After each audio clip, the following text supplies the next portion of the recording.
Bismillahirrahmanirrahim. Assalamualaikum warahmatullahi wabarakatuh. Alhamdulillah. Alhamdulillahi rabbil alamin wal aqibatu lil muttaqin wala udwana illa 'alal zalimin. Asyhadu an la ilaha illallah wahdahu la syarikalah wa asyhadu anna sayyidana Muhammadan abduhu wa rasuluh. Subhanaka la ilma lana illa ma 'allamtana innaka antal alimul hakim. Allahumma faqihna fid din wa 'allimna ta'wil.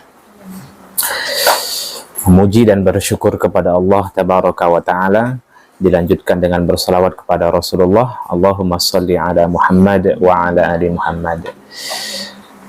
Baik ibunda rahimakumullah, kita buka dengan kalimat basmalah. Bismillahirrahmanirrahim. Kita hari ini membahas membedah buku yang dikarang oleh Imam Az-Zahabi.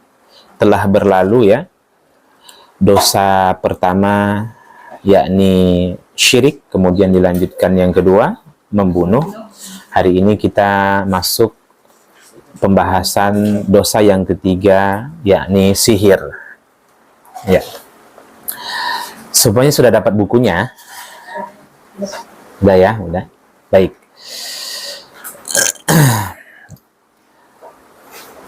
Sebagai muqaddimah, di sini tidak disebutkan ya, memang di buku ini apa definisi dari sihir itu sendiri. Silahkan dicatat terlebih dahulu. Di sini hanya dibahas hukum-hukum atau dosa-dosa dari perbuatan sihir ya. Baik, sihir dalam Kamus Besar Bahasa Indonesia atau KBBI adalah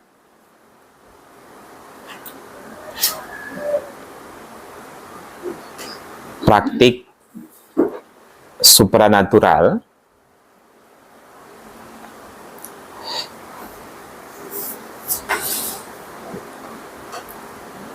yang digunakan untuk mencelakakan atau menipu orang lain.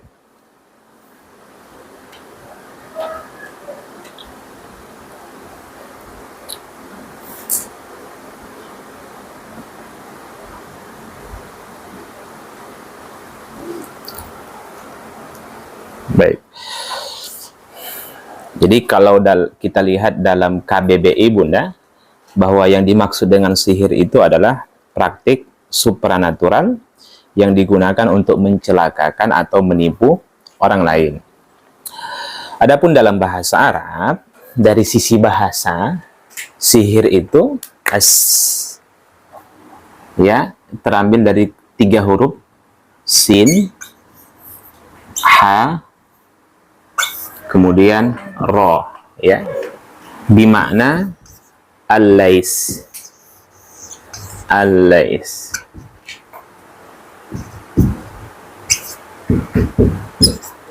Al-lais itu samar, halus, atau tersembunyi. Ya. Dari sisi bahasa, sihir itu sendiri maknanya samar, halus, tersembunyi, atau pesona. Paham pesona, Bunda?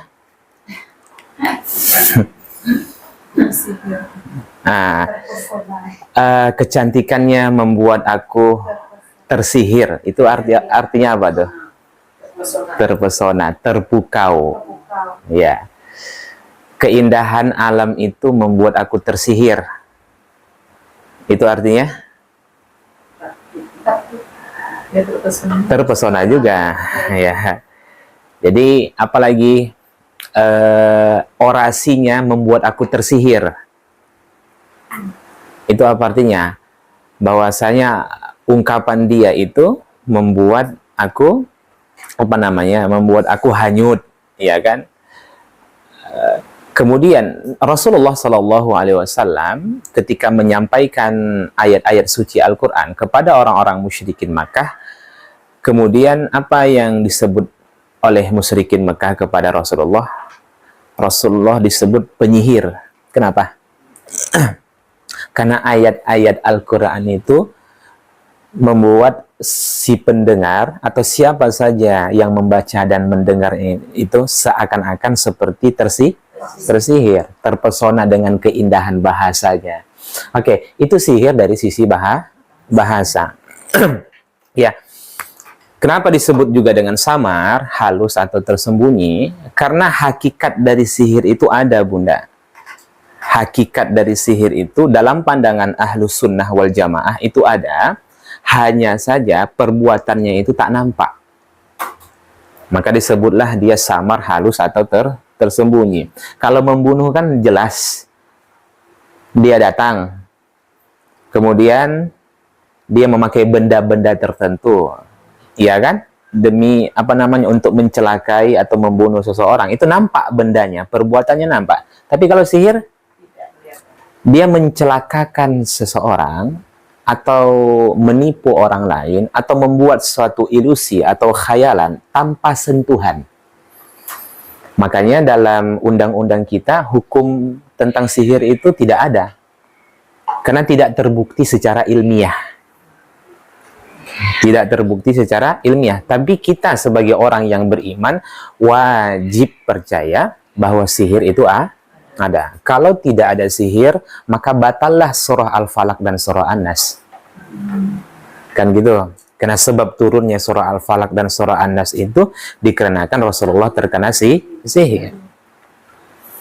Kalau orang-orang tidak mempercayai sihir, maka hilanglah surah Al-Baqarah ayat 102 itu.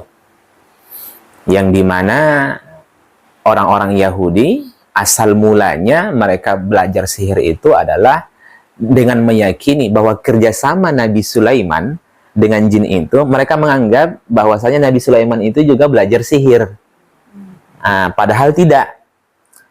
Jin-jin itu ditundukkan oleh Allah Subhanahu wa Ta'ala terhadap Nabi Sulaiman, sedangkan orang-orang Yahudi mengikuti kemauannya jin.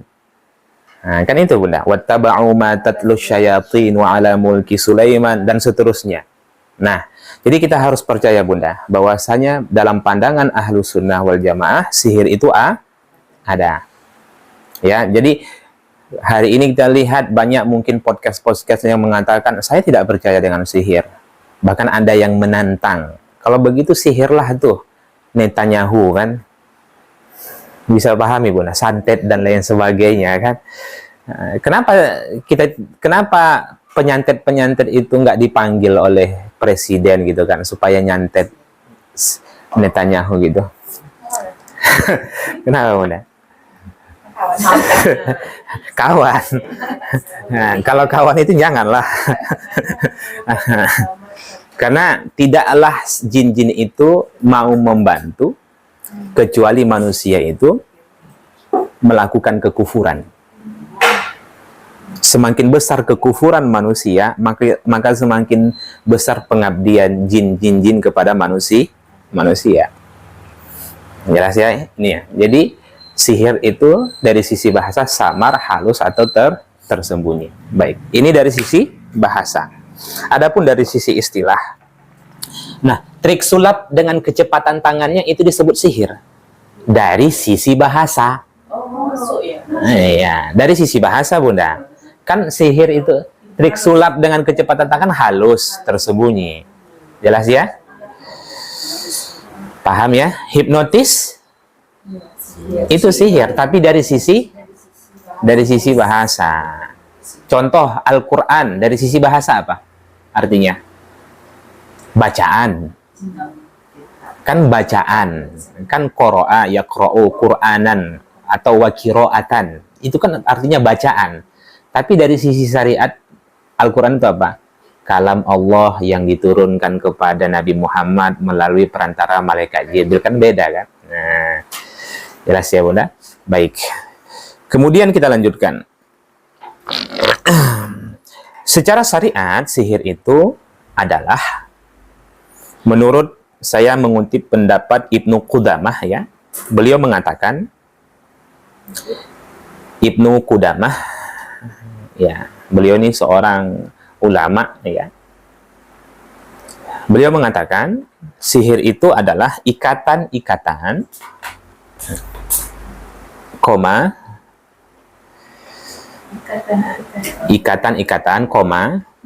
atau jampi-jampi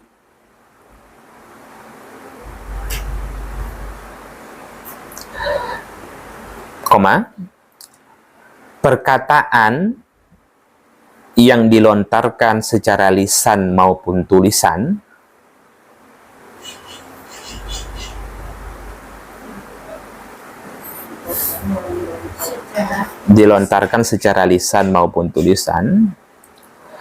atau melakukan sesuatu yang mempengaruhi badan,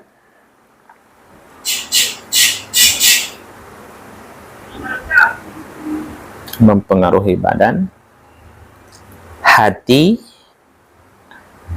atau akal,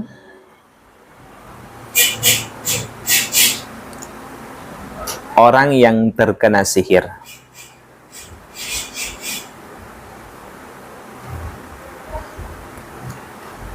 Tanpa berinteraksi langsung dengannya.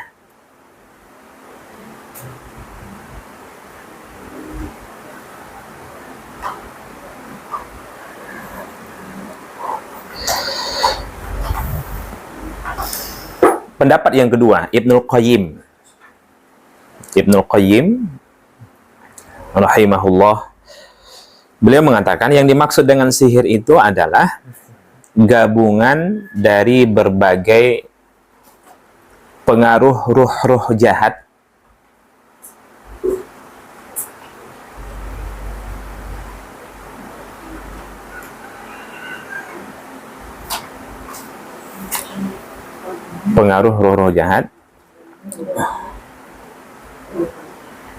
serta interaksi berbagai kekuatan alam.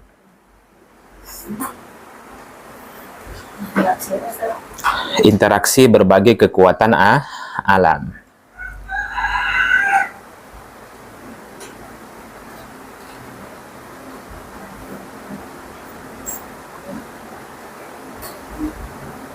Jadi kita jelaskan sedikit Bunda. Begini, mudahnya begini, bahwa sihir itu adalah kesepakatan antara penyihir dengan setan. Paham ya?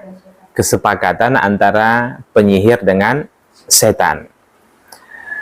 Nah, kesepakatan itu dengan ketentuan bahwasanya tukang sihir akan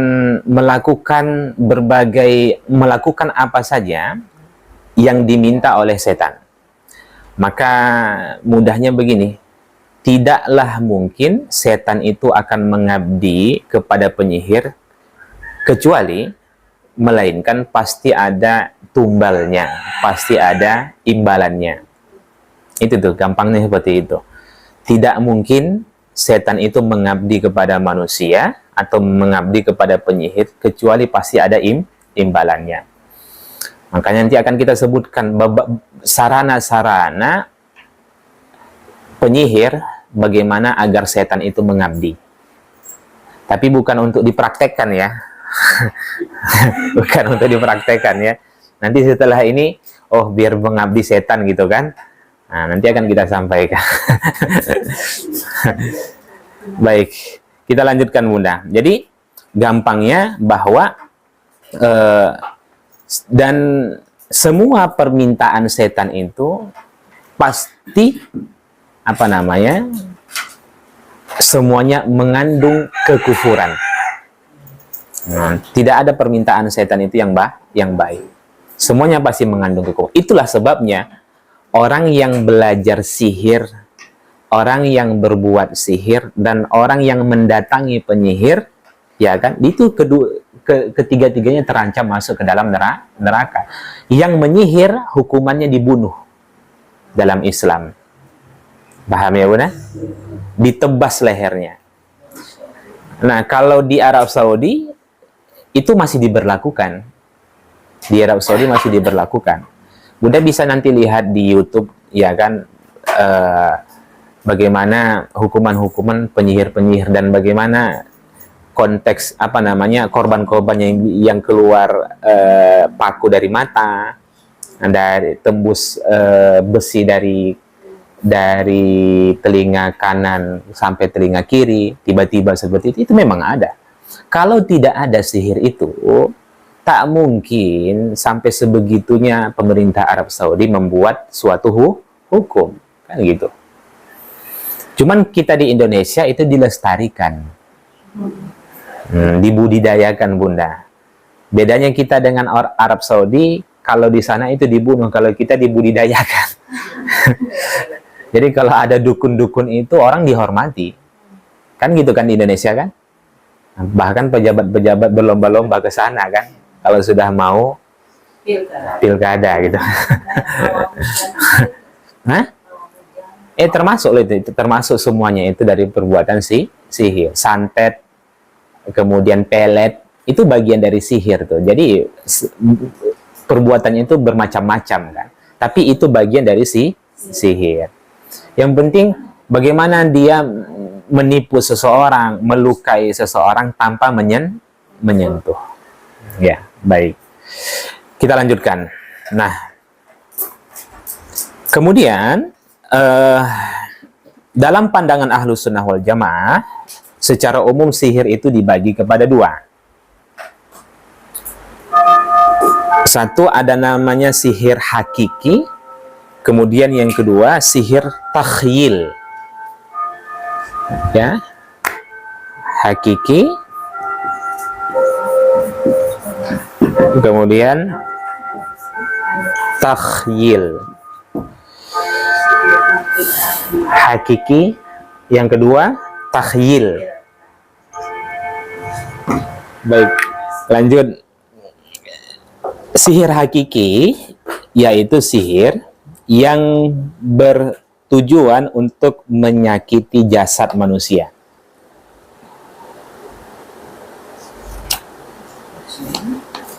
Sihir hakiki adalah sihir yang bertujuan untuk menyakiti jasad manusia.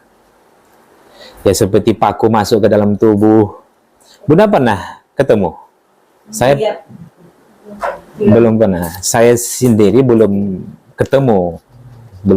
Secara langsung belum. Tapi kalau melihat di di media sosial dan lain-lainnya itu sangat banyak sekali.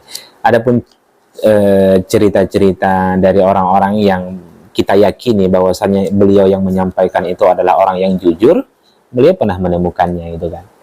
Ya. Baik, apalagi selain paku masuk ke tubuh Bunda? Jarum-jarum tertentu, ya kan?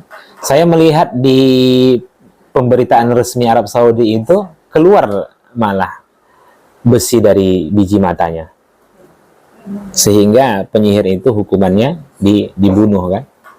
Ya, bertaubat atau tidak bertaubat dia dibunuh. Tinggal lagi nanti dia ketika dibunuh itu apakah dia menyerahkan nyawanya kepada Allah atau tidak. Itu tergantung dialah itu si penyihir itu kan. Nah, kemudian lanjut sihir takhyil. Maksudnya adalah sihir yang bertujuan untuk menciptakan ilusi. Sihir yang bertujuan untuk menciptakan ilusi atau khayalan pada diri korban. Untuk menciptakan ilusi atau khayalan pada diri korban. Contoh Bunda begini, seperti membuat seseorang terlihat buruk di mata korban. Nah, seperti tiba-tiba suami itu benci dengan istrinya, atau tiba-tiba anak itu begitu benci dengan orang tuanya. Termasuk tuh Bunda. Termasuk juga bagian dari sihir itu. Saya pernah kita pernah ikut menangani satu kasus Sihir takhyil itu dia anggap selama ini bahwasanya yang dia makan itu buah, ternyata yang dia makan pakai. Ya udah, itu persis seperti kisah penyihirnya Firaun, yang tali-tali penyihir Firaun itu yang mereka lemparkan, kemudian diciptakanlah ilusi sehingga yang nampak itu adalah ular. Berbeda dengan mukjizat Nabi Musa, ya benar-benar menjadi ular. Nah, kalau sedangkan penyihir Firaun tidak, ya tetap tali sebenarnya, tapi diciptakan ilusi khayalan sehingga saat itu orang-orang yang menyaksikan itu melihat ular. Makanya kan tersihir semuanya, Bunda. Apalagi kasus-kasus seperti ya ketika seseorang itu jatuh sakit, ya kan, kemudian diciptakan dia ilusi seakan-akan dia akan mati besok dan lain-lainnya, sehingga dia cemas saja. Maka kalau ada orang yang sakit, begitu sakit jasadnya, tapi rasa-rasa dia ingin mau mati, ingin bunuh diri dan lain sebagainya, itu juga bagian dari sihir. Tapi tidak semua yang sakit itu harus kita hubungkan ke sana ya. Jangan sampai sikit-sikit terkena sihir dia nih. Nggak boleh juga seperti itu, Bunda. Dan kita pun sebagai ar-raqi, peruqyah, ketika ada orang-orang yang mengeluh, contohnya nggak langsung kita hubungkan. Seperti ada kasus kemarin, bapak itu terkena kail di kakinya, kemudian hancur ini seluruh kakinya. Kita sampaikan dulu, coba periksa ke dokter, jangan-jangan diabetes, kan gitu. Nah, karena kalau orang yang diabetes itu kan kalau kena luka gitu kan, bukan pertama lama sembuhnya dan menyebar, kan seperti itu. Kalau sudah parah kali itu, ternyata dicek tidak ada. Nah, tidak ada, berarti patut diduga itu adalah kiriman dari orang. Nah, jadi kemudian minta tolong, kita kirimkan air dari Pekanbaru ke sana atas pertolongan Allah Subhanahu wa Ta'ala, yang beliau itu pucat pasi dan lain sebagainya, ya kan, nggak mau sholat, nggak mau zikir. Memang sehat dia, sholat dia, begitu sakit dia nggak mau sholat, nggak mau zikir, bawaannya temperamen, semuanya lah.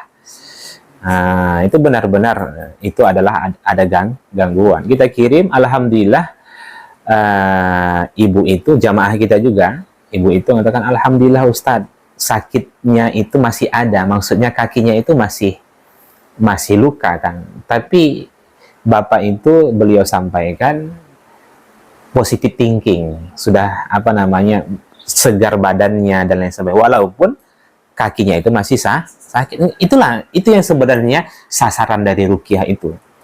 Jadi ruqyah itu begini, Bunda. Ketika seseorang terkena penyakit mah, ya kan, dari penyakit mah itu atau GERD, ya kan, itu muncul nanti rasa cemas yang mendalam. Kan bisa tuh kan? Bisa pula cemas yang mendalam itu, kekhawatiran yang mendalam, tidak berdamai dengan masa lalu, ya kan, pendendam dan lain sebagainya, membuat dia sakit mah. Bisa dipahami? Nah, jadi maka ruqyah itu, ya kan, bukan hanya diposisikan pada orang-orang yang terkena gangguan jin saja. Cuman sekarang ini kalau orang sudah diruqyah, sudah dikaitkan saja ke setan tuh. Padahal di masa Nabi dan para sahabat, ruqyah itu bukan orang-orang terkena gangguan jin saja. Sepanjang seseorang itu merasa ada rasa malas beribadah, ya kan, kemudian dia sakit fisik, itu butuh diruqyah supaya apa? Kita bukan mau mengobati fisiknya. Fisik itu diobati dulu di masa Nabi dengan tibbun nabawi, kan gitu. Kalau kita saat ini dengan apa? Pengobatan medis. Tapi yang kita hilangkan itu jangan sampai dia tidak berdamai dengan sakitnya. Nah, sehingga cemas dan lain sebagainya, nggak mau makan obat, temperamen, itu yang dihilangkan dari ruqyah itu. Jelas ya, Bunda? Nah, jadi seperti penyakit itu seperti dua mata koin yang berbeda. Nah, seperti itu. Bisa dari rasa cemas yang mendalam munculnya sakit, atau gara-gara sakit itu muncul cemas yang mendalam, kan begitu. Jelas ya? Nah, baik. Kita lanjutkan. Sampai mana tadi? Ya. Kasus-kasus tertentu lainnya seperti tidak nyaman dia berada pada tempat-tempat tertentu. Padahal dia adalah orang yang suka di rumah itu, ya kan? Tapi suatu ketika dia tidak nyaman dengan rumah itu, benci sekali dengan rumah itu ada gangguan, patut diduga ada gangguan. Jadi itu bagian dari sihir. Nih kawan pengusaha, lawan usaha saya, kan begitu. Jadi kalau selama dia ini ada, ini nggak akan laku nih usaha saya nih. Apalagi usaha dia itu lebih banyak stok barangnya daripada saya. Akhirnya apa? Bekerja samalah beliau dengan penyihir, sehingga bagaimana tidak melukai diri korban, tapi tujuannya bagaimana supaya dia tidak nyaman di tempat itu. Nah, inilah. Dan macam-macam, Bunda. Oke, baik. Sudah pasti, itu sudah pasti bagian dari, kalau iya, Bunda, itu sudah pasti sihir tuh. Sudah pasti perbuatan dosa. Kalau kita berobat sampai harus disyaratkan ayam tertentu berwarna hitam, tidak boleh ada warna yang lain, itu sudah pasti. Itu permintaan jin semua tuh. Permintaan jin semua. Kemudian harus dilaksanakan di sini, kemudian dibuang nanti ayamnya, dipotong di sini. Mana ada syariat Islam seperti itu? Nah, ya. Dibaluri ayam itu darahnya ke tubuh, kemudian tapi Ustadz sembuh, Ustadz anak saya. Itu pula Ustadz, makanya kami percaya kalau begitu orang Kristen minta doa kepada Yesus dikabulkan juga. Nah, kan gitu. Kami berdoa kepada Tuhan. Kalau memang Tuhan kami itu tidak benar, buktinya selama ini ketika kami berdoa kepada Tuhan kami Yesus, ya kan dikabulkan. Nah, paham ya, Bunda? Yang mengabulkan itu adalah Allah, cuman tata caranya itu yang salah.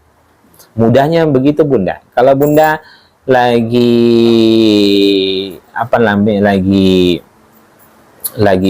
berobat, kemudian harus ada syarat-syarat tertentu dan lain sebagainya yang bertentangan dengan Al-Quran dan Sunnah, ya. Tapi kalau dia bilang syaratnya pakai daun bidara, pakai air hujan, iya kan, kemudian setelah itu pakai minyak zaitun, itu memang ada di dalam hadis dan itu kita harus cerdas. Nah, ya, paham ya. Kemudian syaratnya itu dengan apa? Air hujan, air zam-zam yang terbaik, ya kan? Kemudian garam, itu memang ada. Tapi kalau dia bilang harus air 7 sumur, nah, itu tanda tanya tuh, Bunda. Baik, kita lanjutkan. Nah, itu masih banyak. Kalau nggak tahu ya, saya belum ketemu di sini. Tapi kalau di kampung-kampung masih banyak, Bunda. Masih di kampung ya. Siapa yang di kampungnya masih ada syarat-syarat seperti itu, ayam?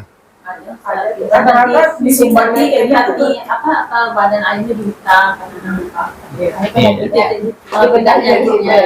iya. Ayam itu bagian tuh, Bunda. Itu bagian dari tipu daya setan. Ya. Kita lanjutkan ya. Baik. Nah, sarananya boleh ditulis, sarananya bisa melalui bantuan jin, bisa dengan ramuan-ramuan yang tidak terdeteksi oleh medis.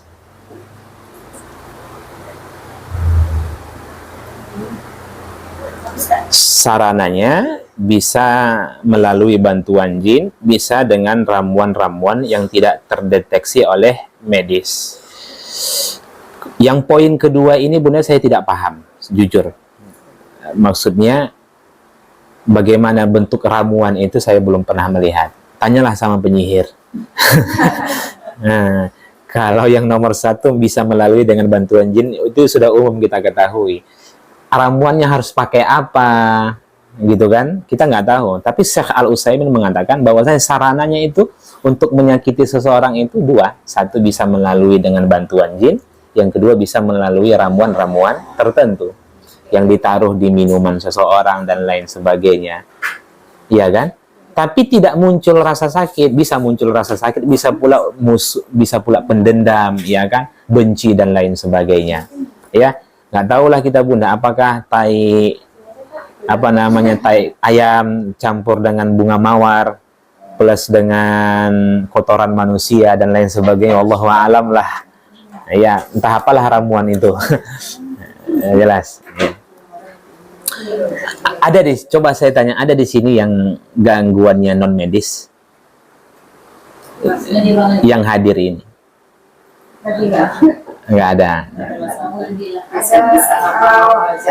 Yang punya penyakit, tapi secara penyakit, Bunda merasakan sakit yang amat berat gitu kan? Tapi secara medis, dokter mengatakan tidak, ada, nggak ada. Alhamdulillah, nggak mungkin lah, nggak nampaknya, rasanya bukan nggak mungkin, rasanya orang-orang yang ngaji ini nggak adalah yang seperti itu, ya. Amin. Baik. Godaannya nafsu saja udah. Kalau ada sakit kayak gitu apa obatnya? Ya, sakitnya ruqyah Bunda. Oh iya. Ruqyah. Ya. Baik, kita lanjutkan. Nah, kenapa diizinkan oleh Allah padahal sihir itu kan memudaratkan manusia? Sebagai ujian. Apa hikmahnya? Sihir itu kan bagian dari perbuatan buruk. Nah, maka secara umum saja kita jawab, kalau ada orang yang bertanya, yang namanya keburukan itu siapa yang menciptakan? Allah Subhanahu wa Ta'ala. Kan? Apa hikmah dari keburukan itu? Maka jawabnya, supaya manusia terdorong untuk mendekatkan diri kepada Allah. Sekuat apapun, sehebat apapun penyihir itu tidak akan bisa menyentuh orang-orang yang ahli ibadah. Paham Bunda? Walaupun profesor penyihirnya, apa namanya, S3 gitu kan, ya nggak akan bisa. Jadi ketika Allah menciptakan kejahatan, sifat dari kejahatan itu yang namanya adanya penyihir, maka terdoronglah kita untuk berzikir pagi, sore, dan sebelum tidur. Itu sebenarnya, ya kan? Yang diuntungkan siapa? Kita. Udah. Sama halnya dengan ain, kan ada kan? Penyakit ain. Kenapa? Kok dengan sumpah serapah, pandangan buruk, niat buruk kepada seseorang itu sampai kepada orang lain? Jawabannya apa? Supaya kita terdorong untuk mendekatkan diri kepada Allah. Karena ain itu tidak akan dapat menghampiri orang-orang yang ahli ibadah. Maka mudahnya begini Bunda. Semua korban yang memiliki penyakit non medis itu, yang terkena gangguan, pasti latar belakang mereka itu adalah orang-orang yang tidak taat. Itu pengalaman kita. Pasti sholatnya bolong-bolong, ya kan, ngajinya jarang, zikirnya jarang. Itu orang-orang yang terkena gangguan. Ustadz, saya tidak termasuk orang yang ahli ibadah, tapi kenapa saya tidak terkena sihir? Tak ada yang menyihir. Itu Kalau kena sihir Bunda, konyol juga kan? Iya kan? Biasanya nih kita melihat orang-orang yang pekerjaannya itu banyak resikonya. Atau kalau cantik dia terlampau cantik, terlampau tampan. Iya kan? Kalau jelek enggak Bunda.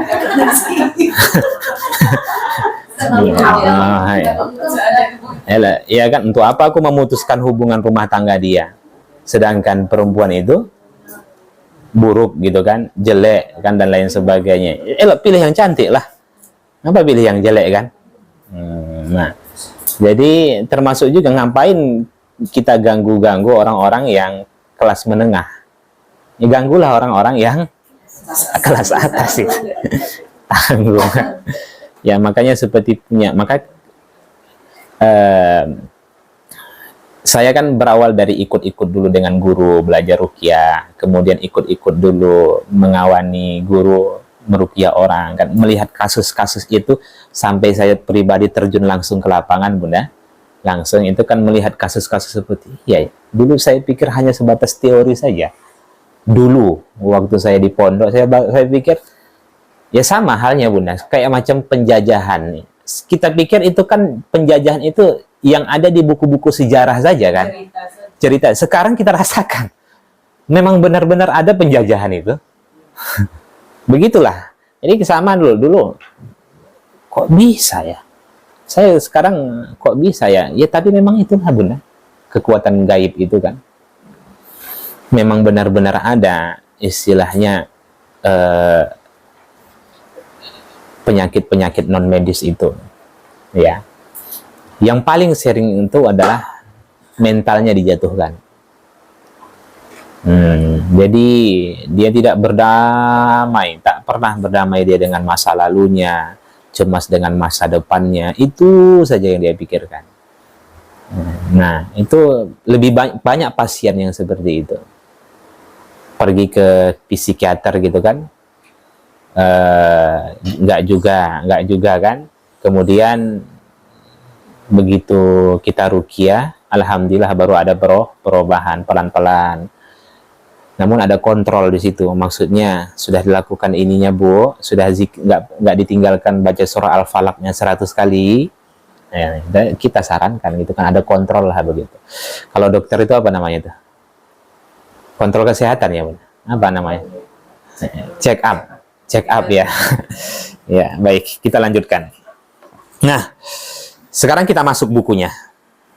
Ini sebagai mukaddimah ya. Nah. Masih mukaddimah. Baik.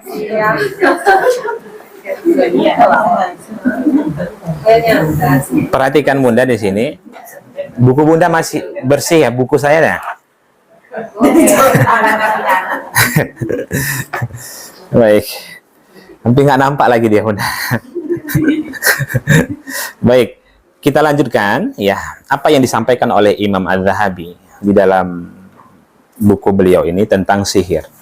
Pertama, beliau mengatakan tukang sihir harus dikafirkan. Nah, nggak perlu dicatat, di buku kan ada Bunda. Tukang sihir harus dikafirkan. Jadi tidak ada alasan Bunda. Orang kalau makanya di Arab Saudi itu pelaku sihir itu dibunuh. Hukumannya dibunuh Bunda. Ya. Allah Subhanahu wa taala berfirman, "Walakinna syayatina kafaru yu'allimuna an-nasa as-sihr." Hanya setan-setan itulah yang kafir. Maksudnya mengerjakan sihir, mengerjakan sihir. Mereka mengajarkan sihir kepada manusia. Oke. Siapa yang mengajarkan sihir kepada manusia? Setan. Setan di sini siapa maksudnya? Jin-jin kafir. Oke, yang mengajarkan sihir kepada manusia itu adalah jin-jin kafir. Jadi setan di sini Bunda maksudnya adalah jin-jin kafir. Kemudian setan tidak memiliki tendensi apapun dari mengajarkan sihir kepada manusia selain agar manusia berbuat syirik. Oke. Jadi begini, tidak ada tujuan apapun di mana jin-jin, setan-setan itu mengajarkan sihir kepada manusia, kecuali manusia itu melakukan kesyirikan. Nggak ada tujuan lain, Bunda. Tak, dia tidak, apa keuntungannya? Sebenarnya keuntungan ayam harus warna hitam, kemudian kambing harus dihanyutkan ke sungai. Itu nggak ada untungnya sama jin. Tujuan utamanya adalah bagaimana manusia itu syirik. Makanya orang-orang yang percaya, ya kan, orang-orang yang mendatangi sudah pasti dia termasuk melakukan perbuatan syirik. Makanya orang-orang yang pergi ke dukun itu orang-orang yang syirik. Jelas. Karena medianya juga adalah media yang tidak baik. Sama halnya, Ustadz, aku lihat suamiku itu makin lama makin berkurang kasih sayangnya kepada diriku. Tolonglah aku, Ustadz, peletlah suamiku supaya lebih sayang kepada diriku. Oke, sekarang bolehkah itu tujuannya baik? Tujuannya kan baik supaya kembali lagi rasa sayang suami kepada istri. Boleh? Nggak boleh. Karena yang namanya pelet itu pasti medianya tak betul. Pasti medianya tidak benar. Pasti ada syarat-syarat tertentu. Iya. Baik. Kemudian Allah berfirman mengenai Harut dan Marut. Ini surah Al-Baqarah 102. Coba kita buka surah Al-Quran, Bunda. Kita buka Al-Quran, surah Al-Baqarah 102. Ya. Iya. Al-Baqarah. Jadi di surah Al-Baqarah 1.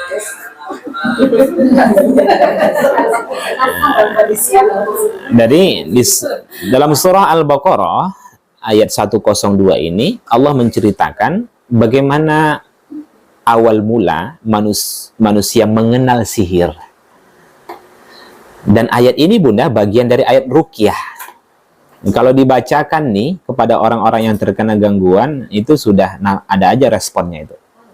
Wattaba'u ma tatlu syayatinu ala mulki Sulaiman. Kalau ingin mendeteksi orang itu terkena gangguan jin atau tidak. Ya. Baik.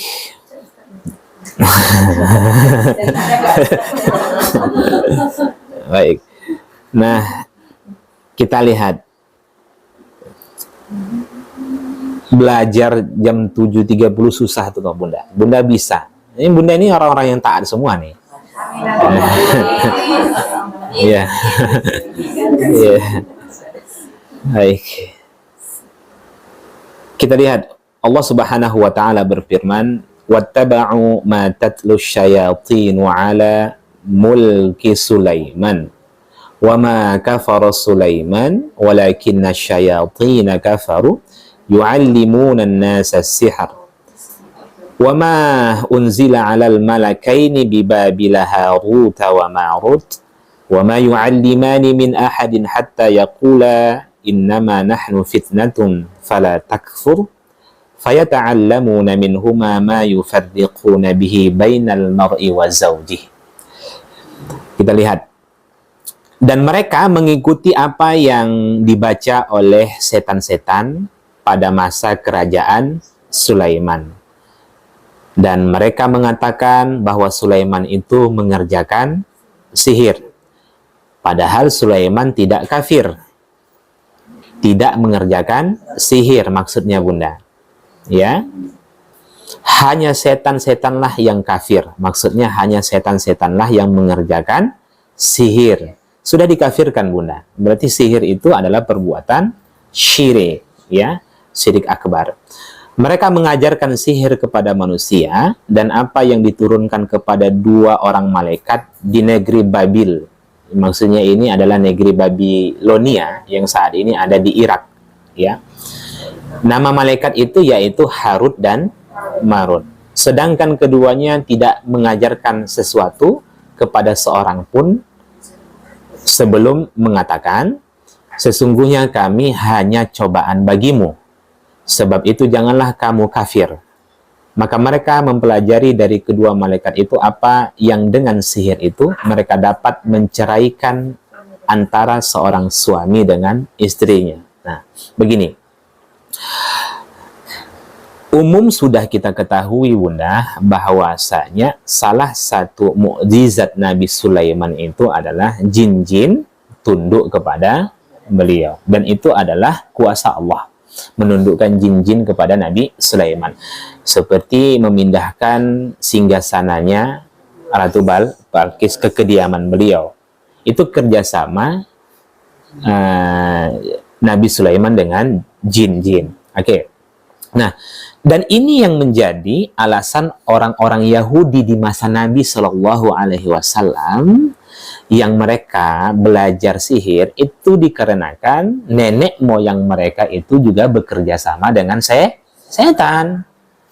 Kalau kami dikafirkan, tentu harus Nabi Sulaiman harus dikafirkan juga. Karena dia bekerja sama dengan setan. Beda lah, bro. Nah, kan gitu kan? Bedanya di mana? Setan-setan itu Allah tundukkan kepada Nabi Sulaiman, sedangkan kalian tunduk kepada setan. Kan gitulah perumpamaannya, Bunda. Nah, jadi ini maksudnya. Lalu Allah jawab, Nabi Sulaiman tidak melakukan sihir. Artinya Nabi tidak kafir, kan? Tetapi setan-setanlah kafir. Maksudnya setan-setanlah yang mengajarkan sihir. Nah, di samping itu juga, Bunda, Allah turunkan kedua malaikatnya, yang nama malaikat itu adalah malaikat Harut dan Marut, mengajarkan sihir kepada orang-orang Yahudi.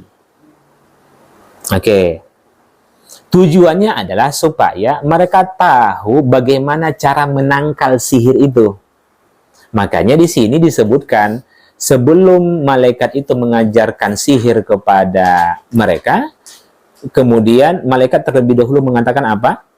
Kami hanya cobaan bagimu. Maksudnya kata para malaikat. Jadi mudahnya begini. Ada penyuluhan narkoba. Ada penyuluhan narkoba, Bunda. Kemudian audiensnya itu adalah kita semua. Datanglah polisi, dia tunjukkan ganja, dia tunjukkan sabu, bagaimana praktek menghisapnya dan lain sebagainya, ya kan? Apa dampaknya dan lain sebagainya. Itu untuk apa? Untuk kebaikan kita, kan? Tapi itu malah digunakan oleh orang Yahudi untuk menyihir orang. Harusnya kan kalau kita diajarkan ini dampaknya dan lain sebagainya, ini bendanya, itu tujuannya apa? Supaya kita tidak melakukan itu.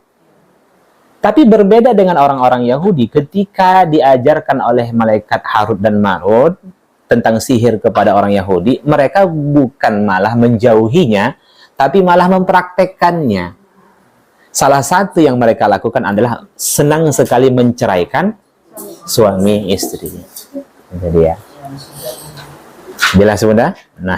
Nah, dari sinilah asal muasal manusia itu mengenal sihir. Berarti sihir itu sudah ada sejak setelah wafatnya Nabi Sulaiman. Jauh, Bunda. Begitu Nabi Sulaiman meninggal dunia, kemudian keturunan-keturunannya itu pun belajar sihir. Dilanjutkan oleh orang-orang Yahudi. Makanya yang menyihir Rasulullah siapa? Orang Yahudi.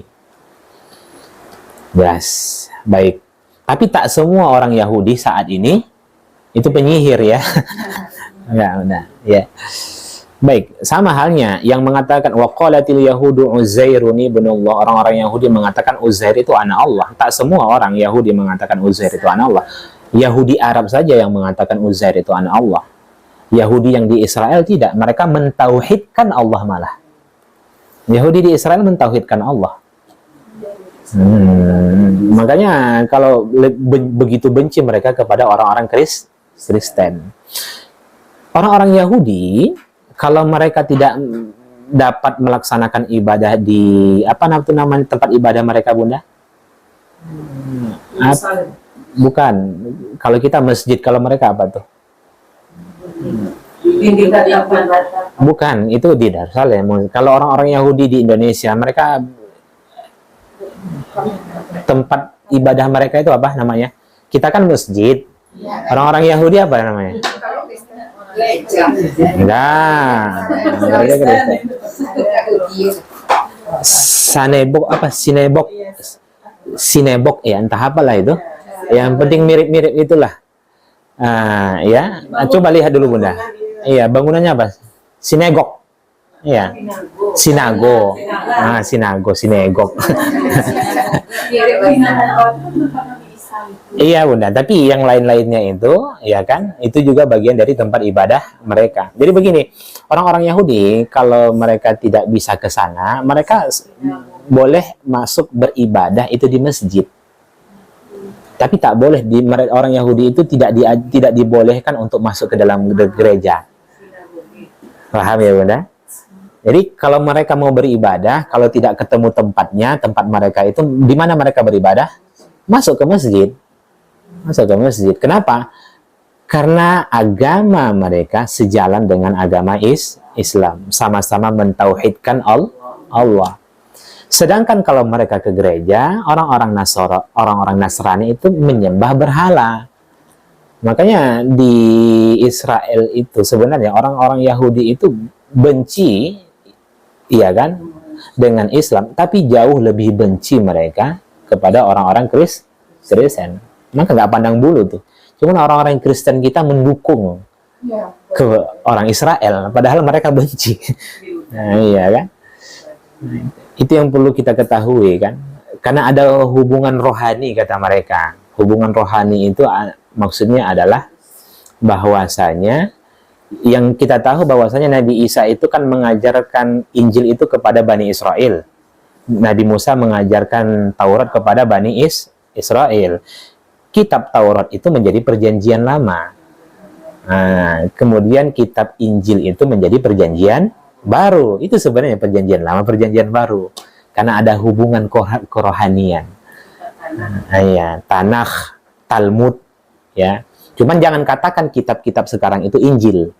Yang disebut Injil itu adalah apa yang dibawa oleh Nabi Isa. Paham ya? Jangan sebut kitab-kitab Bible itu kitab Injil. Nggak boleh. Karena Injil itu yang masih murni, Bunda.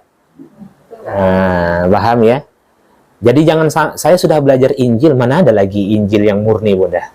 Dan jangan katakan itu kitab suci. Karena sudah bercampur baur. Ya. Baik, kita lanjutkan. Nah, itu secara singkatnya, Bunda. Kemudian kita lihat ayat setelahnya, wa ma hum bidzarrina bihi min ahadin illa biiznillah wa yata'allamuna ma yadurruhum wa la yanfa'uhum. Dan mereka itu, maksudnya ahli sihir, tidak memberi mudarat dengan sihirnya kepada seorang pun kecuali dengan izin Allah. Dan mereka mempelajari sesuatu yang tidak memberi mudarat kepadanya dan tidak memberi manfaat. Jadi ilmu sihir itu walau sehebat apapun dia bekerja, ia akan bekerja sama dengan setan, tidak akan bisa memberikan mudarat kepada manusia kalau Allah tidak izinkan. Paham ya Bunda? Dan kita pun juga harus sadar betul, yakin betul ketika Bunda membaca ayat-ayat ruqyah seperti surah Al-Fatihah, ayat kursi, jangan katakan bahwasanya ruqyah itu penyembuh. Jangan yakini, bukan. Nggak boleh seperti itu. Yang menyembuhkan itu adalah Allah. Kalau masih tertanam kuat diri itu ketika mengobatin orang dengan ruqyah, memiliki kekuatan supranatural, menganggap luar biasa, nggak bermanfaat ruqyah itu. Karena dia sendiri menganggap dirinya hebat. Ketika dia sudah benar-benar merendahkan dirinya di hadapan Allah, ini semuanya nggak bisa nih Allah. Nggak ada yang bisa menyembuhkan beliau ini. Kecuali engkau yang mendatangkan, engkau yang dapat menyembuhkannya. Baru tuh ada reaksi ruqyah itu. Jadi tauhidnya harus kuat. Di situ harus yakin Bunda. Jadi bukan ruqyah itu melainkan Allah Subhanahu wa taala. Oke. Kemudian walaqad alimu laman ishtarahu ma lahu fil akhirati min khalaq wa la bi'sa ma syaraw bih anfusahum law kanu ya'lamun. Demi sesungguhnya Mereka telah meyakini bahwa barang siapa yang menukar kitab Allah dengan sihir itu, tiada baginya keuntungan di akhirat, dan amat jahatlah perbuatan mereka menjual dirinya dengan sihir, kalau mereka mengetahui. Maksudnya orang-orang Yahudi itu lebih memilih belajar sihir daripada mengikuti Al-Quran yang disampaikan oleh Rasulullah Shallallahu Alaihi Wasallam. Ya, sehingga Allah katakan sedikit pun mereka tidak akan bahagia di akhirat.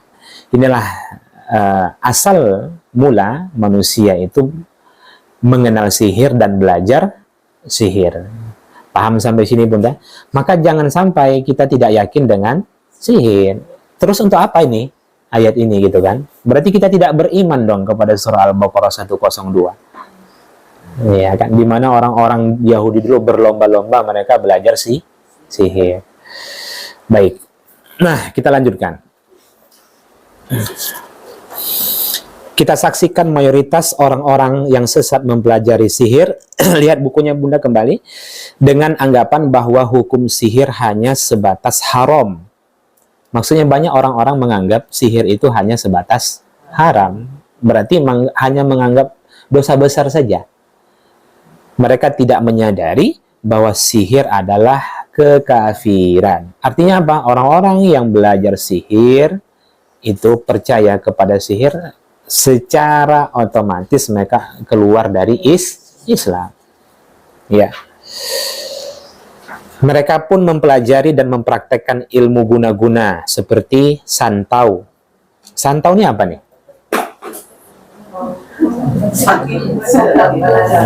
Coba nanti searching di Google lah Bunda, ya. Santet, pukau, dan lain-lainnya. Santau ini sejenis ramuan kalau tidak salah. Ya, ramuan. Cuman bahasanya mungkin beda. Coba, santau apa Bunda?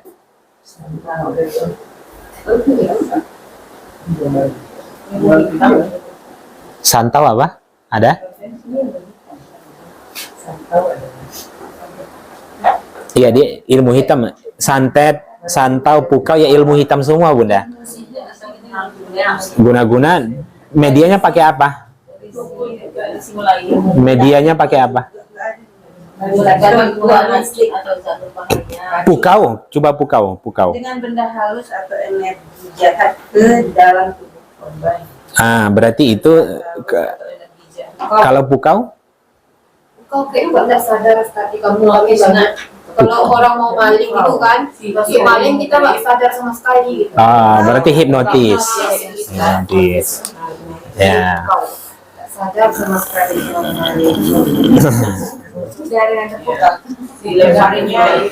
Iya. Bahasanya Bunda. Kalau kita hipnotis lah itu ya.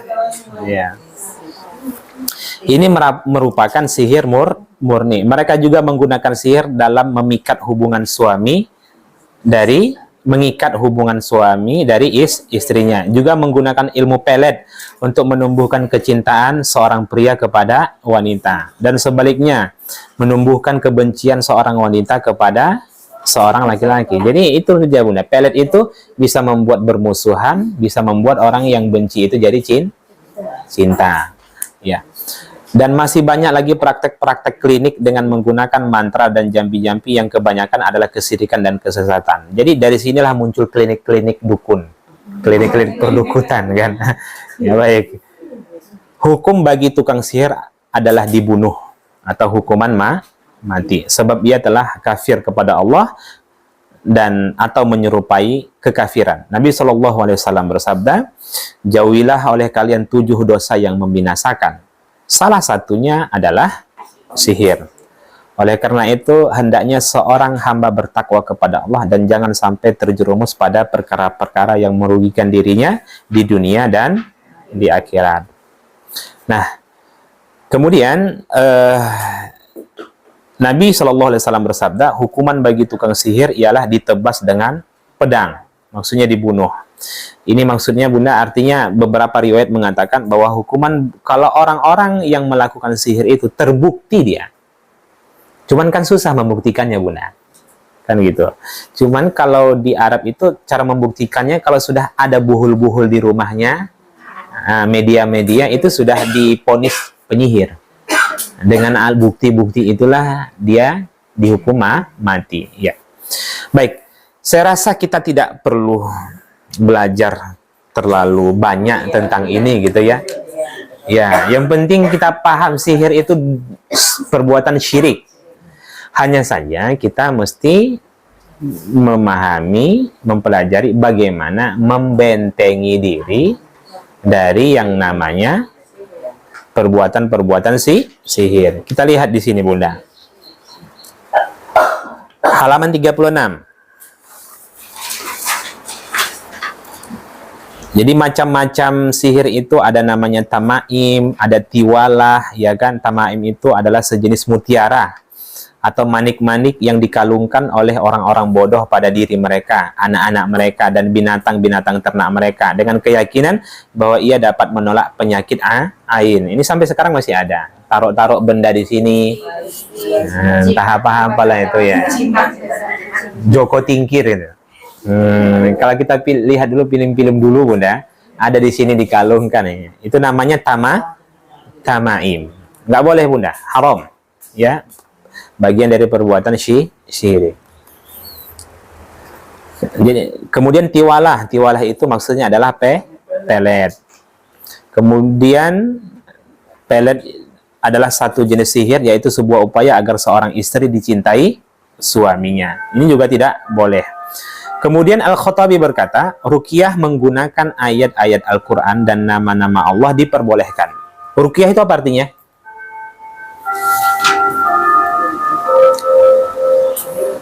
Mantra. Ruqyah itu sendiri artinya mantra atau jampi-jampi, tapi melalui ayat-ayat Al-Quran. Orang dukun juga menggunakan ruqyah. Makanya ada namanya ruqyah syar'iyah. Maksudnya ada jampi-jampi atau mantra-mantra yang sesuai dengan syariat Islam, ada yang tidak. Itu maksudnya, Bunda. Kenapa disebut ruqyah syar'iyah? Berarti ada ruqyah yang tidak syariat. Itulah dukun itu, Bunda. Karena mereka ketika mereka ingin menyakiti seseorang, mereka juga menggunakan dengan mantra-mantra. Seperti delko-delkodel, ada kurap di balik pantat, digoreng ke sodat, gitu kan. Macam-macam lah, ya kan. Contoh. Sedangkan di dalam Islam nggak ada seperti itu kan. Jadi Diawali dengan bismillah juga biasanya, Ustaz. Diawali dengan ta'awuz bismillah, tapi dengan Isinya enggak lagi yang campurnya. di antara ciri-ciri bahwasanya dia itu dukun, lafaz-lafaz Allah itu ciri-cirinya, Bunda, ketika kami belajar ruqyah itu dijaharkan di awal untuk sebagai tipu daya biar orang percaya. Tapi setelah itu nanti baru muncul mantra-mantra. Mantra-mantra itu sudah mulai nggak dijaharkan lagi. Sedangkan ruqyah itu tidak akan berhasil kalau tidak dibaca dengan jahar. Harus kuat. Ayat-ayat suci Al-Quran itu dibaca memang harus jahar, Bunda. Nggak bisa kita nggak, udah. Di mana-mana Bunda kalau melihat orang meruqyah pasti dijaharkan bacaannya kan. Kalau bisa nyenggak. Wattaba'u ma tatlu syayatinu ala mulki Sulaiman wa ma kafaru Sulaiman, dan seterusnya. Harus seperti itu. Maka kalau ada orang dukun lah itu. Itu dukun tuh. Apa kabarnya, Mbak? Ini sakit gitu kan. Kita sembuhkan ya. A'udzubillahi minasyaitonir Bismillah. Ada urutnya, Bunda. Udah tuh. Kena masuk Bunda dalam tipu daya setan ya. Baik. Kemudian sebagaimana Nabi SAW pernah meruqyah Hasan dan Husain dengan mengucapkan u'idhukuma bikalimatillahi tammah min kulli syaitanin wa hammah wa min kulli ainin lammah. Aku memintakan perlindungan untuk kalian berdua, maksudnya Hasan dan Husain, dengan kalimat-kalimat Allah yang sempurna dari setiap setan dan segala makhluk yang berbisa, dan juga dari setiap mata jahat yang mendatangkan petaka. Maksudnya adalah pandangan ain. Iya. Paham ya Bunda? Ini doanya. Makanya kapan ini dibaca? Ini idealnya dibaca ketika seorang perempuan baru melahirkan. Jadi sebenarnya bukan diazankan Bunda, ya. Walaupun ada, bukan diazankan, walaupun ada ulama-ulama yang mengatakan diazankan, ya kan, boleh, tidak ada masalah karena itu ada pendapat kan. Tapi idealnya yang dilakukan oleh Nabi ketika Hasan dan Husain, u'idzukumah, berdua. Kalau perempuan u'idzuki, kalau laki-laki u'idzuka, gitu saja. Ya. Kalau dua orang u'idzukumah. Buat ini Bunda. Kalau rasa-rasa ingin punya anak lagi, ya, baca terus, baca juga. Bunda baca nanti ketika anak tidur, kemudian pegang keningnya Bunda, pegang keningnya, ya kan? Iya.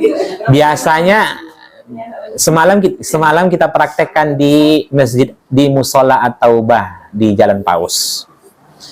Nah, ya kan, cuman waktu sebentar ya. Jadi Bunda sendiri yang memegang bahu temannya. Kalau ada yang mual, muntah nanti berarti ada gangguan. Baca saja u'iduki, baca ini, baca terjemahnya. Baca terjemahnya. Nanti coba praktekkan ya. Setelah saya ya. Waktunya singkat Bunda. Waktunya singkat. Insya Allah kita begini. Kita pekan depan belajar ruqyah mandiri. Bukan meruqyah ya. Belajar ruqyah mandiri. Oke. Sebenarnya halakoh-halakoh lain itu semuanya belajar ruqyah mandiri sudah semua Bunda. Ya. Tapi coba nanti praktekkan nanti ya setelah saya pulang ya. Karena waktu singkat Bunda. Nanti praktekkan biar saya bimbing. Nanti Bunda praktekkan di awal. Coba Bunda saling menghadap ke belakang. Nah, menghadap ke belakang. Ya, ke depan. Oke. Biar saya bimbing. Terus Bunda. Oke, ada video kami, Ustaz. Mana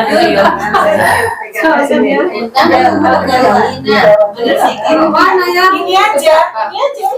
Apa ini? Bunda, ini Bu Umi Naila nyambung kemari. Supaya kena Bunda. Bulat. Apa Bunda Nurle apa? Bunda Nora nggak ada yang mengapa beliau. Melingkar.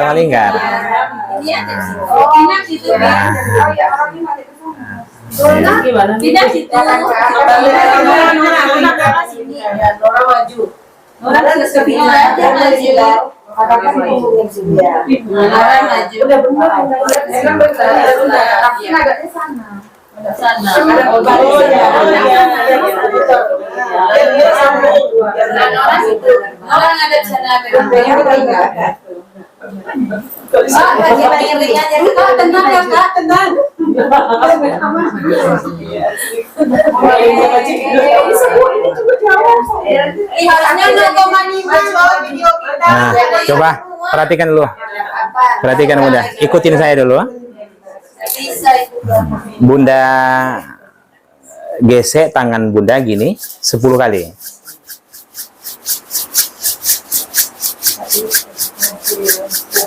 Satu, dua, pejamkan matanya.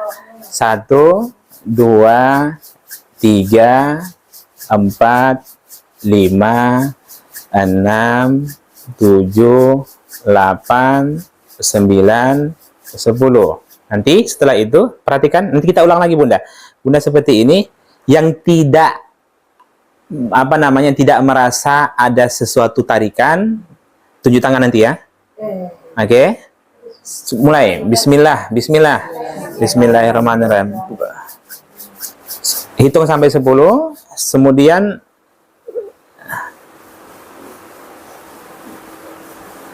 oke. Setelah itu Mulai, pisahkan. Tetap pejamkan matanya, rasakan. Pejamkan matanya, rasakan. Nah, rasakan tarikan magnetnya. Amin ya. Nggak usah bicara, Bunda. Rasakan tarikan magnetnya. Saya hitung sampai 10 ya. Coba rasakan tarikan magnetnya. Sampai benar-benar Bunda rasakan.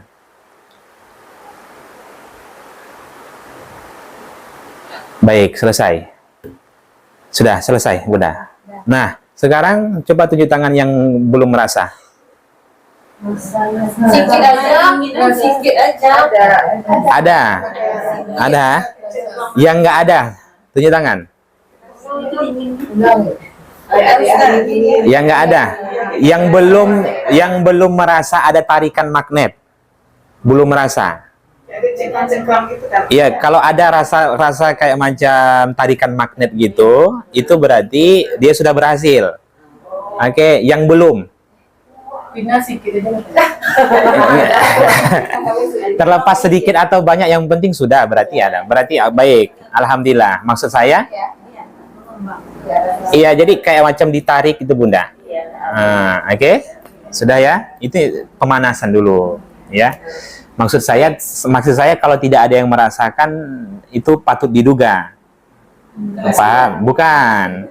Maksudnya biar dia yang menjadi sasaran utama kita.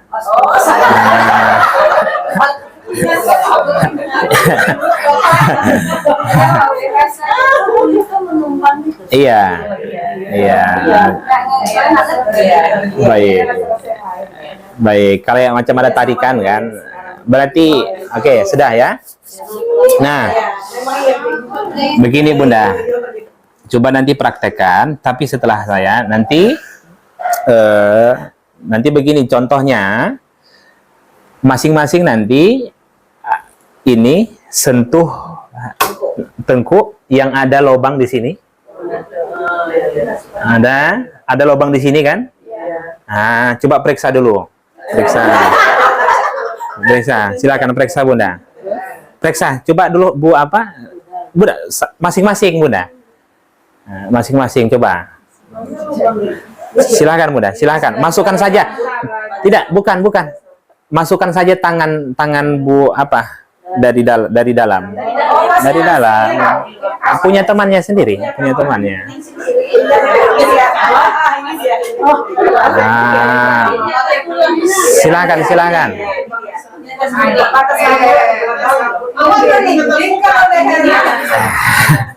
Oke, sampai terasa nampak? Ya. Oke. Sudah. Jari telunjuk terserah, mau jari telunjuk, jempol, tapi paling mudah ya jari telunjuk Bunda. Sudah ketemu ya? Nah, udah ketemu ya. Baik, oke. Nah, setelah itu nanti Bunda bacakan u'idzuki bi kalimatillahi tammah min kulli syaitonin wa hammah wa min kulli ainin lammah. Nah, itu baca nanti sambil Bunda baca saja bukunya nanti, ya kan? Baca nanti masing-masing, setelah itu baca terjemahnya. Oke, Bunda harus yakin, tidak boleh coba-coba. Niatkan untuk menyembuhkan temannya. Nah, dalam hati nanti, ya Allah, jika teman saya ini memiliki gangguan, terkena sihir, santet, atau apapun itu aura-aura negatif, ya Allah, hilangkan. Itu dulu dalam hati, ya kan? Coba pejamkan matanya. Pejamkan dulu matanya, Bunda. Coba pejamkan matanya. Nah, saya ajarkan, ya. Ya Allah, jika ada gangguan seperti sihir, santet, ain, atau apapun itu di dalam tubuh temanku, keluarkan ya Allah dengan izinmu. Kemudian Bunda baca, kemudian Bunda baca terjemahnya. Nah, nanti makanya praktekkan Bunda baca terjemahnya. Sudah, nggak perlu dibaca, nggak.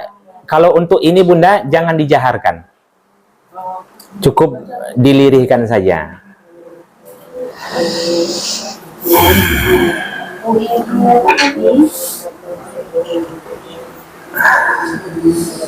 Nah, oke, sudah selesai. Nah, selesai Bunda, silakan. Jadi ini percobaan saja, percobaan. Nah, nanti perhatikan.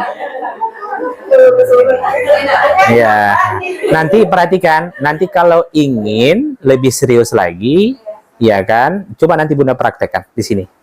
Nanti ini melingkar, kemudian bukunya itu di depannya masing-masing, kemudian pejamkan mata, niatkan dalam hati seperti yang saya bimbing tadi, kemudian Bunda baca wa'idzuki bi kalimatillahi tammah, ya kan? Sambil Bunda urut-urut, sambil Bunda baca terjemahnya. Karena tujuannya bukan ditekan Bunda, nggak perlu ditekan. Biar orang-orang, nah biasanya kalau ada gangguan itu langsung respon saja tuh. Itu responnya itu bisa dia mual, bisa dia pusing, bisa dia ngantuk berat, bisa dia sendawa. Nah, paham ya? Kalau ada yang sendawa nanti berarti ada gangguan, tapi gangguan itu kecil. Apa tadi Ustaz yang awal kalau untuk perempuan satu orang apa awalnya? Ki. Kalau rame-rame? Jangan rame-rame. Uidzukum. Kalau laki-laki Bunda kan satu orang Bunda, satu orang. Kan satu-satu. Jadi fokus satu-satu menyebutkan tuh uidzuki. Apa tadi doa awalnya Ustaz? Niatkan ya Allah, jika ada gangguan sihir, santet atau apapun itu di dalam tubuh temanku, maka keluarkan dengan izinmu. ada rekam tadi. Nah, ya. Jelas ya Bunda? Baik. Hah? Kalau ada, pekan depan kita pelajari lagi. Yang penting ini mendeteksi saja Bunda. Ya. Baik. Nanti pekan depan, kalau nggak saya bawa nggak Bunda? Hanya membuat dia sadar, tapi tidak mengeluarkan jin dalam tubuh. Yang penting sadar dulu dia. Jelas ya? Khawatir nanti Bunda ketika Bunda buat seperti itu kepada orang gitu kan? Kesurupan, Mak, gimana nih? Tarik saja tulang selangkanya.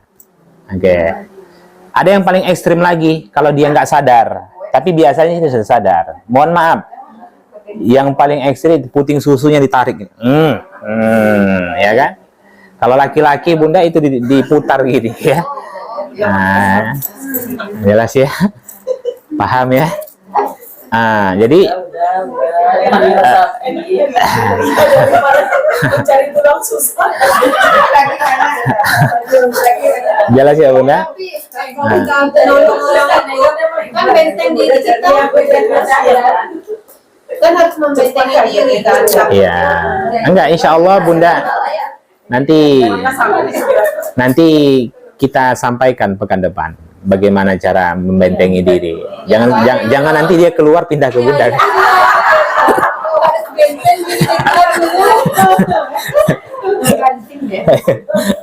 Iya kan? Khawatir Bunda meruqyah orang, jin Bunda yang keluar kan? Bukan jin orang. Nah, insya Allah ruqyah itu tidak harus wali. Tidak harus wali, tidak harus ini, tidak harus kiai. Enggak. Yang penting Bunda itu, apakah harus paham artinya yang Bunda baca? Jawabnya itu tidak harus. Tidak harus sebenarnya. Yang penting setiap yang begitu Bunda baca ayat-ayat ruqyah itu secara keseluruhan, yakin, nggak boleh coba-coba, nggak boleh ragu, hilangkan yang namanya ragu-ragu dan coba-coba. Jelas ya? Nah, nanti ketika Bunda coba nanti ada reaksi, oh, Bunda akan senang, ya, ternyata berhasil ya. Nah, di situ Bunda akan pede nanti. Jadi kalau anak demam ruqyah, tapi kalau nggak sembuh-sembuh berarti ada medis, gitu aja tuh. Nah, jelas ya? Kalau ruqyah mandiri itu bacanya harus kuat-kuat juga, Ustaz. Iya. Ruqyah. Nah, ya. Ini kan judulnya ayat suci. Jadi saya lupa bawa apa namanya PDF-nya ya. Teman-teman yang di Nusaibah itu saya kasih PDF-nya, mereka fotokopi kan. Mereka fotokopi kan. Jadi begini saja Bunda.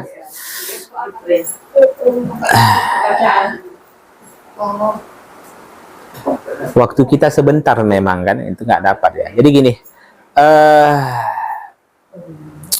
kita apa namanya Bunda bawa, terserah Bunda mau bawa air zam-zam boleh, Bunda mau bawa zaitun boleh, Bunda mau bawa air hujan yang langsung ditampung dari langit boleh, Bunda mau bawa daun bidara boleh, atau Bunda mau bawa minyak urut juga boleh. Oke. Jelas ya? Itu caranya nanti pekan depan di samping kita belajar ruqyah mandiri, Bunda nanti mencoba untuk meruqyah air itu. Jelas ya? Air itu yang Bunda ruqyah nanti. Nah, biasanya teman-teman kita yang sudah kita praktekkan seperti itu macam-macam tuh. Kalau yang di Taubah kemarin ada yang muntah. Kalau di Nusaibah cuma sakit-sakit saja, ada yang mual tapi nggak keluar gitu kan. Berarti ada gangguan, tinggal dia harus sering ruqyah mandiri lagi. Makanya saya tidak mengajarkan supaya saya mengajar meruqyah Bunda. Tapi Bunda sendiri yang harus meruqyah diri Bunda. Kenapa? Supaya nanti kalau ada gangguan dan lain sebagainya, Bunda terus saja dalam sepekan itu 3 kali atau 4 kali ruqyah mandiri. Supaya jin itu tidak betah di dalam tubuh. Kan? Nggak mungkin kalau kita Bunda terus minta diruqyah gitu kan, berapa? Iya kan, bergantung pada orang lain susah. Iya kan? Nah, itu makanya kita ajarkan ruqyah mandiri. Atau bawa semuanya juga boleh. Bawa air zam-zam. Itu kalau ibu-ibu ada yang bawa galon, ya kan? Pastikan Bunda, pastikan. Jadi ruqyah itu tidak selamanya gangguan. Paham ya? Tapi juga untuk membentengi diri. Bisa juga merasa yang sulit untuk menghafal, diniatkan air ruqyah itu supaya mudah menghafal. Itu macam-macam. Jadi nggak selamanya harus gangguan. Yang namanya air Bunda, air itu jangan sains saja mengatakan kalau air itu kita ngomong yang baik. Kalau di Jepang itu kan viral tuh kan, kita berubah molekulnya itu menjadi mahkota kristal kan. Kita ngomong baik saja di depan air. Apalagi yang dibacakan itu ayat-ayat ruqyah. Kan gitu. Makanya Nabi melarang kita mencela makanan. Itu yang mencela makanan, mencela minum, itu buat penyakit bagi kita. Akan berubah zat air itu menjadi yang tidak baik. Itulah yang kita minum. Maka jangan dicela makanan dan minuman itu. Jangan sampai ada terdengar oleh air itu sesuatu yang tidak baik. Air itu makhluk Bunda. Kita harus sadar air itu makhluk sama seperti kita. Nah, jelas ya. Nah, jadi Bunda bawa nanti yang setidaknya Bunda bisa minum setiap hari 1 kali selama sepekan. 1 gelas, berarti kalau 1 gelas 7 gelas lah. Sama anak enggak banyak kan? Berarti kurang lah. Kalau ibu-ibu itu ada yang bawa air zam-zam 5 liter. Memang kalau Zam-Zam agak mahal 500.000 kan Bunda. Air galonnya segalon. Nah, Saya jadi kan taman satu galon. Oh, yang boleh. Ya. Tapi ingat, saya bilang yang terbaik itu medianya air Zam-Zam. Oke, satu. Yang kedua, kalau Bunda merasa, mohon maaf, tanpa merasa ada orang-orang yang di rumah itu rasa malasnya itu kuat kali dalam beribadah, maka fokuskan ke beliau airnya. Paham ya? Fokuskan ke beliau airnya. Bunda juga minum, tapi fokuskan juga ke beliau. Kemudian niatkan, ya Allah, melalui media air ini, ya kan, bersihkanlah jiwanya dan lain sebagainya. Ya, itu air obat kan gitu tuh. Dan itu yang selalu dipraktekkan oleh Nabi dan para sahabat sampai generasi kini. Jelas ya Bunda? Nah, untuk apa kita meniupnya? Karena ketika kita membaca ayat-ayat ruqyah itu, aura positif yang ada di dalam tubuh kita itu berpindah ke air itu. Sebagaimana penyihir-penyihir pun ketika mereka menyihir, mereka meniup. Jelas ya. Jadi bawa. Kemudian boleh juga air hujan yang ditampung langsung di lapangan ya, nggak boleh kena atap ya. Kemudian juga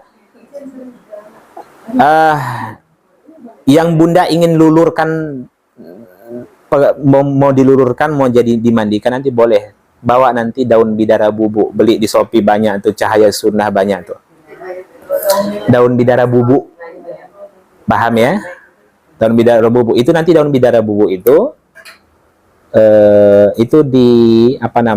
dibuat, dilulurkan, paham dilulurkan ya? Dilulurkan, tunggu nanti agak lama, kemudian baru dimandikan.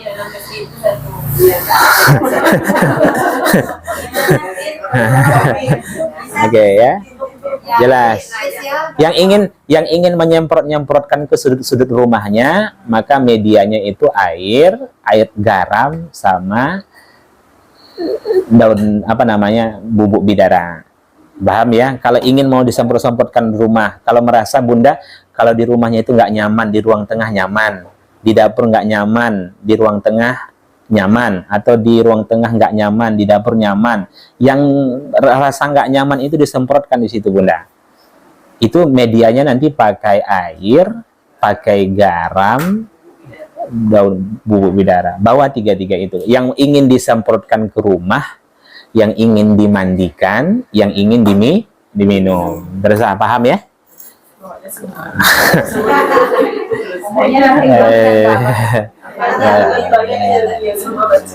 Jelas ya. Nah, jelas. Alhamdulillah sejauh ini kita lihat, begitu kita ajarkan jamaah-jamaah kita ya, seperti di Al-Azhar contohnya ya, itu Ustaz, begitu saya mandikan bidara itu panas badan saya Ustaz, ada yang sakit lah, ya, aduh pinggul saya sakit dan lain sebagainya. Itu ada gangguan-gangguan ringan. Nanti setelah itu tinggal dia harus banyak ruqyah mandiri lagi supaya dia keluar, supaya muncul lagi semangat baru ya Bunda. Kapan kita harus diruqyah? Maka jawabnya, sepanjang masih ada rasa malas beribadah, ruqyahlah. Bukan hanya gangguan jin saja Bunda, nggak harus jin itu masuk ke dalam tubuh kita baru ruqyah. Sepanjang masih ada rasa malas kita dalam beribadah, ruqyah mandiri itu dan itu tidak pernah ditinggalkan oleh Rasulullah.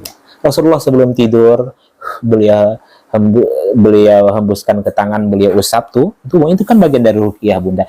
Kemudian beliau niatkan, ya Allah, keluarkanlah gangguan-gangguan yang ada di dalam tubuh saya ini melalui jari-jari saya. Gitu Bunda. Jadi jangan, Kalau ruqyah itu bisa tergantung apa niat kita kan? Bisa. iya. Tidak, yang penting air itu di ruqyah berubah dulu menjadi air ruqyah. Kemudian Bunda minumkan nanti ke orang, tergantung niat Bunda. Yang penting air itu jadi air ruqyah dulu. Yang bawa madu, silahkan. Madu. Minum biasa. Ya minum biasa, tapi jadi madu ruqyah dia. Ya. Mau semua Ya. Cuman karena berhubung apa namanya agak lama dia Bunda, saya harapkan Bunda sebelum jam 7.30 lah. Kalau bisa untuk pekan depan saja. Untuk pekan depan saja supaya ada kesempatan bagi saya untuk membimbing dan kita membaca ayat-ayat ruqyah. Kalau teman-teman yang lain itu kan jam 9 macam nanti inilah. Itu kadang mereka sampai jam 12, kadang sampai berkumandang azan kan. Waktu mereka banyak. Nah, ya. Ini dia. Baik, alhamdulillah paham ya? Ada yang tanyakan lagi? Ustaz, berarti kan sihir ini kan sirik, maksudnya sirik apa? Iya, syirik akbar. Itu diampuni jika sebelum dia bertaubat sebelum wafat. Iya, artinya kalaupun dia bertaubat, ya tetap diampuni oleh Allah Subhanahu. Tidak ada dosa yang tidak diampuni oleh Allah. Kita bukan belajar sihir, tapi belajar menangkal sihir. Bukan hanya sihir saja Bunda. Sepanjang seseorang malas, kemudian banyak hewan di rumahnya, kemudian rasa cemasnya itu begitu kuat, khawatirnya, atau mungkin dia sulit kali berdamai dengan masa lalunya, kemudian ada orang-orang yang tekanan mental, tekanan batin dan lain sebagainya, masuk semuanya. Itu bagian, itu perlu diruqyah Bunda, ya, perlu diruqyah. Nah, kemudian gangguan-gangguan non medis dan lain sebagainya banyak. Kan penyakit-penyakit kita ini kan penyakit fisik, penyakit hati kan. Nah, ya, baik. Paham sampai sini? Nah, baik. Nah. Jadi kami yang butuhkan dulu bisa mandiri. Iya, pekan depan kita langsung ruqyah mandiri. Ya. Sekaligus nanti kita ruqyah airnya. Jadi kita praktekkan langsung supaya Bunda bisa mempraktekannya nanti bagaimana di saat sendiri gitu. Kita praktekkan langsung nanti Bunda. Ya, baik. Barakallahu fikum jami'an. Saya harapkan yang kalau apa namanya, kalau bisa hadir lah, nah, ya kan hadir ya. Hah? Enggak ada masalah Bunda. Kalau mau titip, cuma nanti Bunda, oh kan ada ya, ada. Kita videokan. Ada videokan, ya. Baik. Barakallahu fikum jami'an. Subhanakallahumma bihamdik nasyhadu an la ilaha illa anta nastaghfiruka wa natubu ilaik. Assalamualaikum warahmatullahi wabarakatuh.